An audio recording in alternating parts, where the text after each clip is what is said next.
হয় আজি এইটো নাৰায়ণপুৰটো লালুকজী ৰাজ্যিক গড়কাপ্তানি পট্টি আছিলে।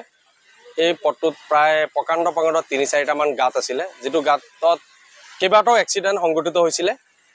যোৱা কিছুদিন আগত মই উক্ত বিষয়ত মুখ্যমন্ত্ৰী মহোদয়কো এটা অনুৰোধ জনাইছিলোঁ যে ৰাস্তাখিনি অকণমান মেৰামতি কৰি দিবৰ কাৰণে। গতিকে আজি অতিকে আমি আনন্দিত হৈছোঁ যে বঙালমৰা আৰক্ষী চকীৰ ভাৰপ্ৰাপ্ত আৰক্ষী বিষয়া আমাৰ নাথ ডাঙৰীয়াই উক্ত পথসমূহ মেৰামতিৰ কাৰণে নিজৰ প্ৰচেষ্টাত তেখেতে এই গাঁতখিনি আজি সমান কৰি দি তেখেতে এটা দুৰ্ঘটনাৰ পৰা ৰক্ষা কৰিছে এই অঞ্চলৰ বা ইয়াত চলাচল কৰা গাড়ীসমূহক।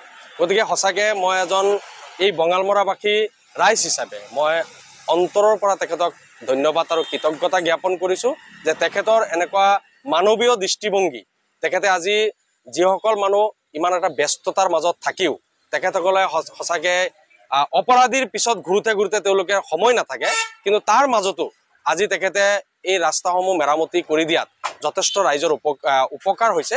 আৰু এনেকুৱা ধৰণৰ প্ৰশংসনীয় পদক্ষেপ হয়তো সঁচাকৈ লাখৰ ভিতৰত ১-২জনেহে কৰে। তেনেকুৱা এজন ব্যক্তি আজি আমাৰ বঙালমৰা আৰক্ষী চকীৰ আৰক্ষী বিষয়া নাথ ডাঙৰীয়া। গতিকে তেখেতক পুনৰবাৰ ধন্যবাদ জ্ঞাপন কৰিছোঁ এনেকুৱা প্ৰশংসনীয় পদক্ষেপৰ কাৰণে। আৰু তেখেত এজন সৎ আৰু ভাল মানুহ, তেখেতে সমাজৰ লগত মানৱীয় দৃষ্টিভংগীৰে সময়ে সময়ে কাম কৰি আহিছে। গতিকে মই তেখেতকো আজি প্ৰশংসনীয় কামৰ বাবে ধন্যবাদ জ্ঞাপন কৰিছোঁ।